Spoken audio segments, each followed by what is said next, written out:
Alright everyone, welcome back again di Bitcoin Update. So Bitcoin Update pada malam hari ini saya akan update dengan quick update saja, karena kita nggak ngelihat banyak activity di market, especially di New York session. Tapi ada satu hal yang menarik sih sebenarnya dari US equities.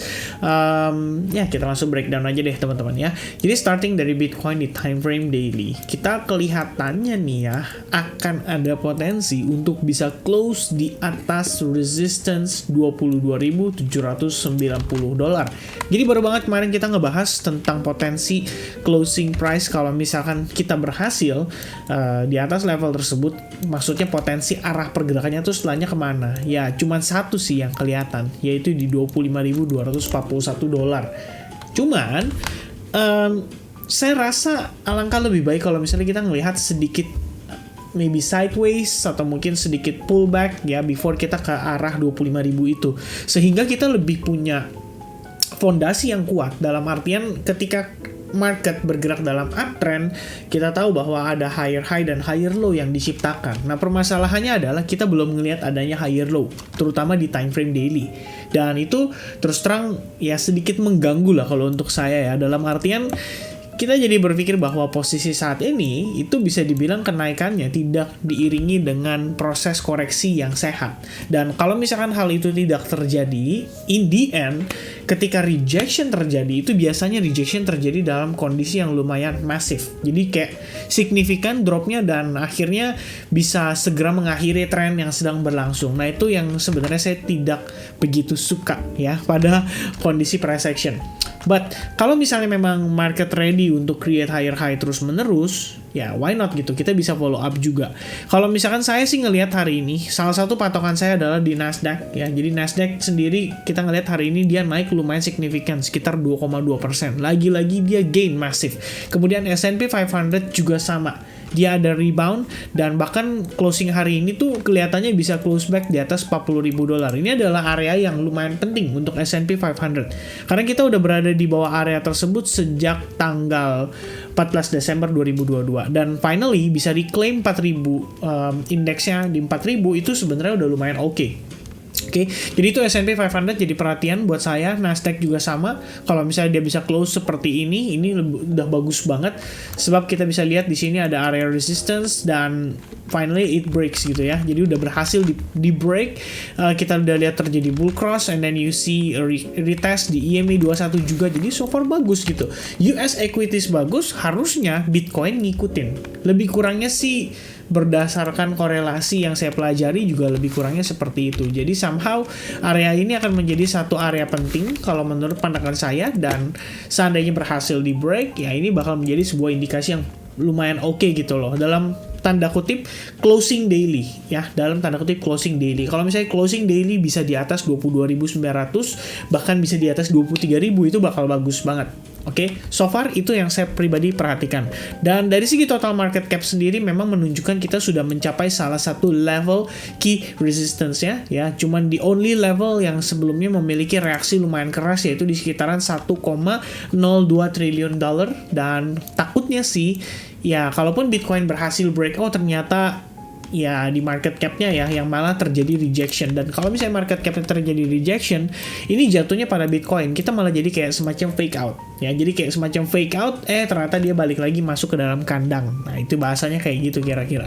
Alright, so 21.300 masih berpotensi menjadi level key untuk kita perhatikan ke depannya, terutama untuk berbicara soal level support. Kemudian EMA 21 saya lihat masih overstretch, EMA 8 juga masih overstretch. Kalau misalnya kita mau lihat dia penguatan lumayan masif, sebenarnya nggak terlalu apa ya kalau saya bilang ya sekali lagi yang kayak tadi saya bilang, kita butuh koreksi yang sehat supaya kita bisa mendapatkan pijakan untuk dia naik lagi lebih jauh. Dan untuk ngejar ke 25.000 itu selisihnya 2.000 dolaran, jadi saya rasa nggak akan mudah.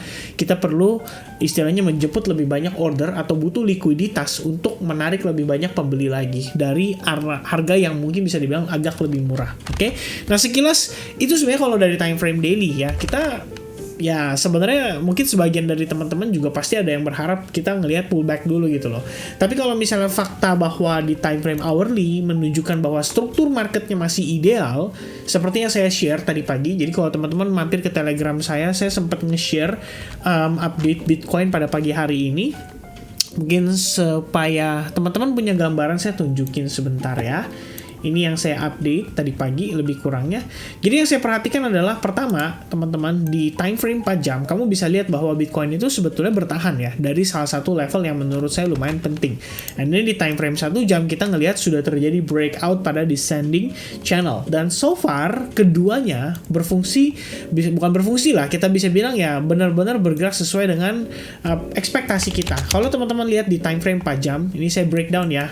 Ini adalah area yang tadi kita note sebagai salah satu resistance di time frame daily. Dan kelihatannya hari ini kita bisa lihat ada reaction dan kita bisa bertahan di atas level tersebut. Nggak cuman itu, tapi kita ngelihat juga ada sebuah pin bar terbentuk di time frame 4 jam, di mana buntut candlenya sangat panjang menyentuh EMA 21 atau sedikit lagi menyentuh EMA 21.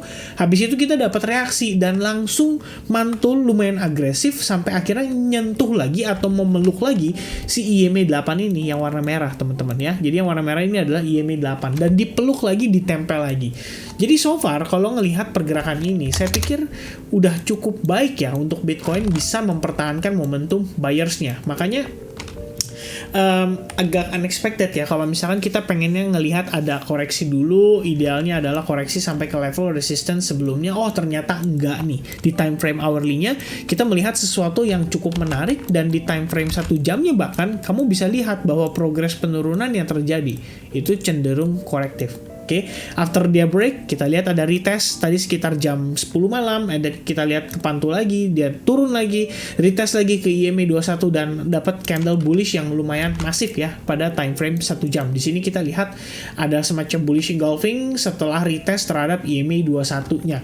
Jadi teman-teman bisa perhatikan EMA 21 selama dia mempertahankan momentum Bitcoin, selama harga masih bertahan di atas support dynamic daripada EMA 21 itu, menurut saya ini masih punya probabilitas yang lumayan tinggi untuk dia kembali nanjak lagi. Saat ini resistance sementara ya, kita berbicara ini adalah highest point pada kisaran hari Minggu kemarin, yaitu di kisaran 23.400. Sebelum akhirnya kita ngelihat rejection lumayan lebay ya.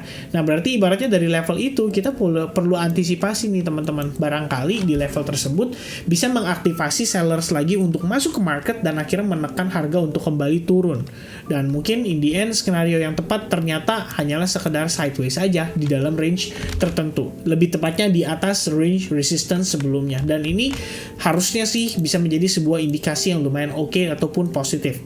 Terutama buat teman-teman yang ada rencana trading kan altcoins ya. Jadi altcoin kesayangan masing-masing tuh biasanya ada banyak ya. Saya di sini lihat lagi ada LTC, kemudian lagi lihat ada Solana. Sebelumnya di video yang sebelum ini kita update Solana, kemudian lagi pribadi lihat Atom juga, Matic juga sama, Mana atau Decentraland juga sama, Gala pun ya sebenarnya probabilitasnya lebih cenderung ke arah atas sih. Nah, tapi idealnya itu teman-teman ya.